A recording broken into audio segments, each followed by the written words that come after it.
होलिका दहन की सभी सनातनी भाई और बहनों को बहुत बहुत बधाई एवं शुभकामनाएं। होलिका दहन के एक दिन पश्चात होली का त्यौहार मनाया जाएगा। होलिका दहन की बहुत ही प्राचीन कथा है। प्राचीन काल में असुर जाति का एक राजा था। उसका नाम था हिरण्यकशिपु। उसने एक बार ब्रह्मा जी की कठोर तपस्या की। ब्रह्मा जी से उसने वरदान मांगा कि मैं कभी भी मारा न जाऊं, न तो किसी मनुष्य से, न किसी देवता से, न तो किसी पशु से और न ही किसी पक्षी से। न सुबह मारा जाऊं और न ही रात को, न तो घर के अंदर और न ही बाहर, न तो मैं स्थल पर मारा जाऊं और न ही जल के भीतर। ब्रह्मा जी ने उसे वरदान दे दिया। इससे वह बहुत ही अहंकारी हो गया और उसने अपने राज्य में यह घोषणा करवा दिया कि वही ईश्वर है और लोग उसकी ही पूजा किया करें। प्रजा डर के मारे उसकी ही पूजा करने लगी। हिरण्यकशिपु का एक बेटा था, प्रहलाद। वह विष्णु भक्त था। वह हर समय भगवान विष्णु के नाम का जाप किया करता था और उनकी आराधना किया करता था। हिरण्यकशिपु ने उसे बहुत ही समझाया कि अन्य प्रजाओं की तरह तुम भी मेरी ही पूजा आराधना करो, किंतु प्रहलाद ने हिरण्यकशिपु की पूजा करने से इनकार कर दिया। उसे राज्य के गुरुकुल में शिक्षा के लिए भेजा गया। गुरु ने उसे बहुत समझाया कि तुम भी अन्य प्रजाजनों की तरह हिरण्यकशिपु की पूजा किया करो, किंतु वह नहीं माना, बल्कि उसके प्रभाव में अन्य बच्चे भी विष्णु की पूजा आराधना करने लगे। जब हिरण्यकशिपु को यह बात पता चली तो उसने प्रहलाद को बहुत डराया और धमकाया, किंतु प्रहलाद अपनी जिद पर अडिग रहा। इससे हिरण्यकशिपु ने क्रोधित होकर अपने सैनिकों को आदेश दिया कि इसे ऊंचे पर्वत से नीचे फेंक दिया जाए। सैनिकों ने उसे पर्वत से नीचे फेंक दिया। प्रहलाद भगवान का नाम स्मरण करता रहा और विष्णु भक्ति में लीन रहा। गिरते हुए प्रहलाद को भगवान विष्णु ने अपनी गोद में धारण कर लिया और प्रहलाद का बाल बांका भी नहीं हुआ। यह देखकर हिरण्यकशिपु ने उसे विषैले सर्प से भरे हुए कुएं में डलवा दिया।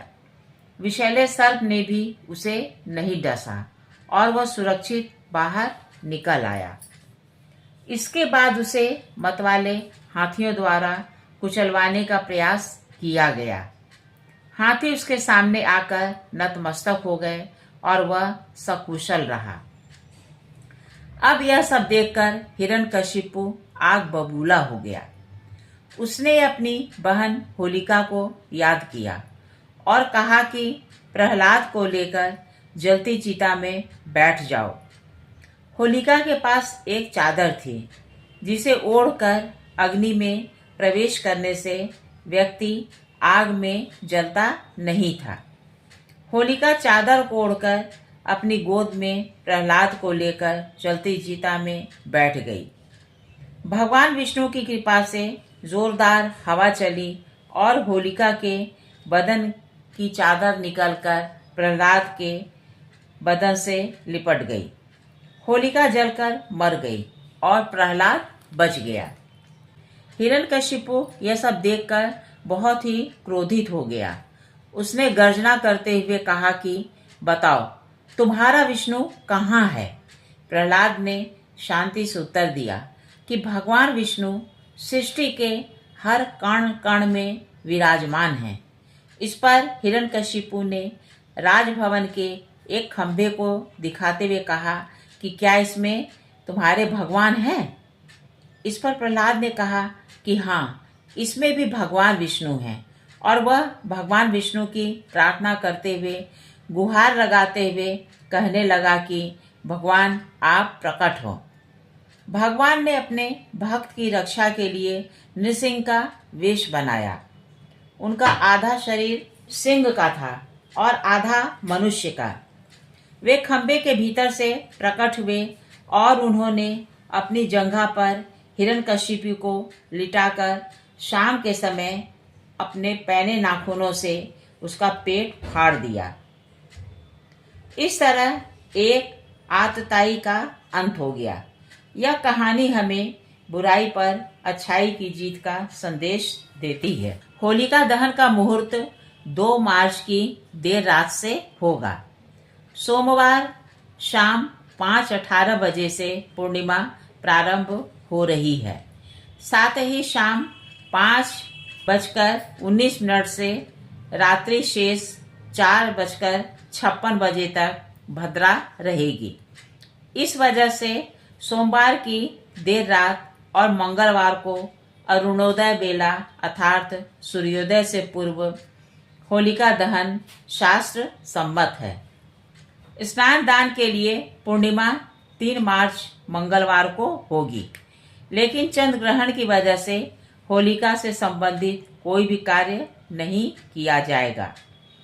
ज्योतिषाचार्य दिवाकर त्रिपाठी पूर्वांचली के मुताबिक परंपरा अनुसार चैत्र कृष्ण पक्ष प्रतिपदा को रंग की होली खेली जाती है। इस प्रकार 4 मार्च बुधवार को होली खेली जाएगी। एक बार पुनः आप सभी देशवासियों को होली की बहुत बहुत शुभकामनाएं। नमस्कार।